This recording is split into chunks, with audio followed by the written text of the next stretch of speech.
If you love to draw portraits and faces but struggle to draw proportions, today I want to give you my easy and very simple way of drawing better faces every time. You might not know this, but I started a personal project called Project 30. In this project, I'm trying to explore more emotional aspect of a human face. This is the formula that I'm going to talk about. Points of measurements. Well, I don't really think you need A1 proportions to draw something beautifully and to express through portraits beautifully. And you need A1 proportions for that. That's absolutely not the case. But if you are unhappy with how your proportions look and you want to improve and see like better proportions in your drawings, and this formula that I'm going to show you right now will help you with this. I'm showing you this formula in a small sketchbook, so it will be easy for me to quickly show you. This is the first dot where the head basically is, and then this dot. This two dots is basically for this two section, and then we have this two dots, and then you can do straight line that's going to give you this eyebrows, you get the placements, and then just a little bit in this here you'll get the nose, you'll get another mark, it is the hairline.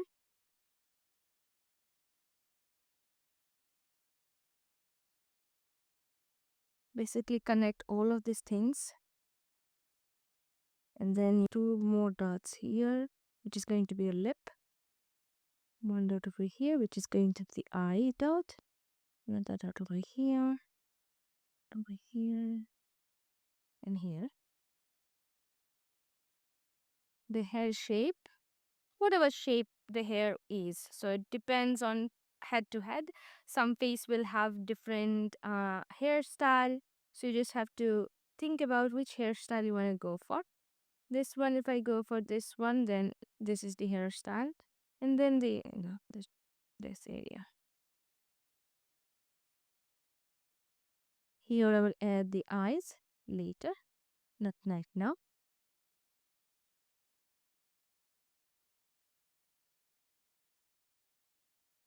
And the nose.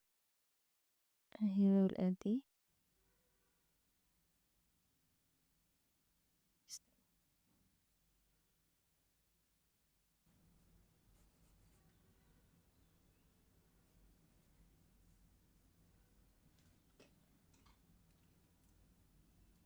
I'll slightly erase this part. Construction line doesn't bother us.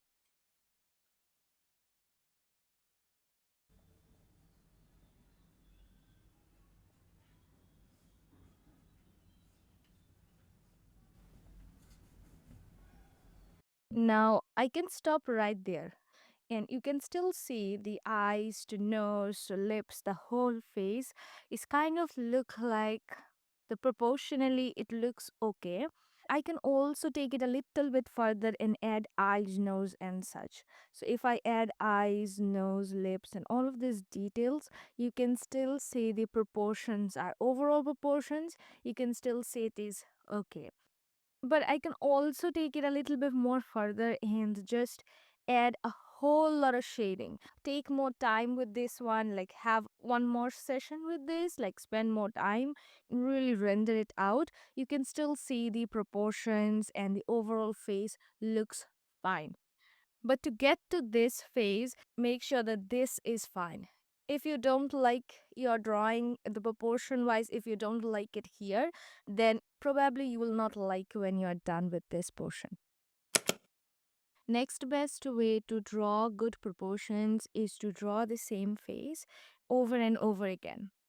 So when I draw a face, I try to draw it multiple times with slight variations each and every time. So every time I'm drawing each face, I'm trying to change something about them according to whatever I like, and I'm trying to see if I can maintain the good proportion or not.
So let me show you. Here I have done one.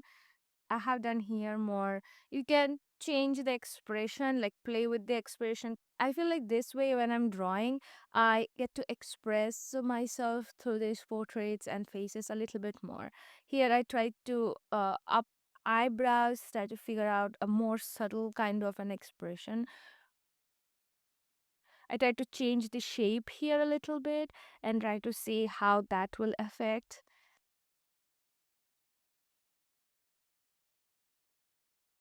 I don't know if you can tell or not, but these are very small, pretty small surface. So when I'm drawing these, let me put you a little bit up so you can see actually what the size is. So these are very small sketchbooks, A6 size. So when I'm practicing in here, which are like very small surface. But I'm also taking this whole face drawing into larger surfaces like these ones, where I'm trying to draw more larger portraits. And every stage that I showed you, this stage to even this stage, all of these stages of this drawings of a face, you are going to spend more time on it. Spending more time drawing something, you can see the proportions in here and they will be much more good. Now, if you're wondering if you can use the same formula to draw any kind of face, you can do that. You can draw a face from your head, like just construct it without any image. You can also construct it with an image. If you are wondering, can I use the same face formula to draw a man? You can do that too. The same points you will check to that male face that you want to draw, the male portrait that you want to draw, and basically just check their points of placement. So where the eye point is, where the nose point is, and the relation to eye and nose, where the lip stands. There are some differences between a male and a female face. Male face will be a little bit more angular than a female. I also noticed that with the face structure, facial features like nose, eyebrows, eyes, lips are also a little bit different. This side, I feel like this side is a little bit like broad. I don't know, maybe it is not, because I've been looking at this face for over 1 hour now. So maybe I am wrong. Maybe it is fine and I'm just having like tunnel vision or something. Still, I like to check with the reference and compare and measure. So from lip to lip, if I take and I measure it, this one is a little bit different. Another thing, that whenever you draw a male face, the face looks a little bit like femalish, like turns a little femalish. Reason why it can happen is you're not taking care of the eyebrows. Male eyebrows are generally a little bit bushy. I just like to add this because it really shows that it's a male, eyebrow.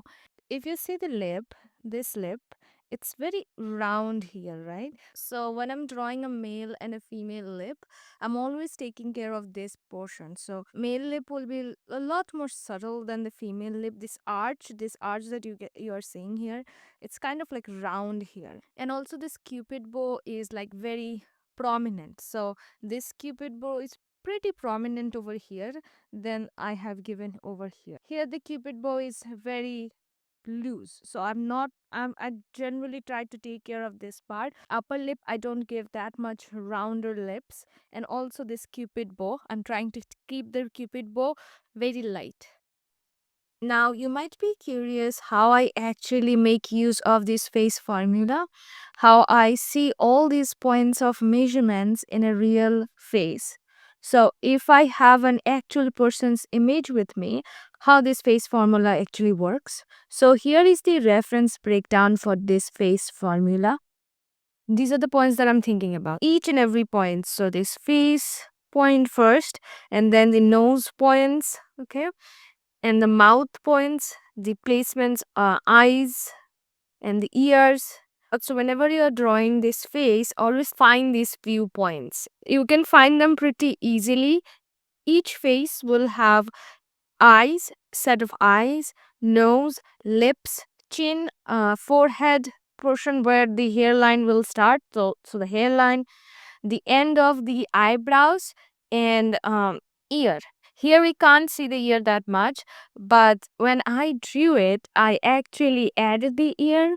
You have to imagine that the ear is somewhere here. You can see the jewelry part, her earring, you can see, right? So that means the ear will be somewhere in this place, right? And once I'm done with the points, I'm thinking about construction of the eyes. When I'm shading, you can think about these points when you're shading. I have this complete guide as a free resource. I will comment this link below. So if you like to download, you can do that. So this is the face formula that I was hoping to share with you. I really hope that you find it insightful. Here I'm just trying out one last time.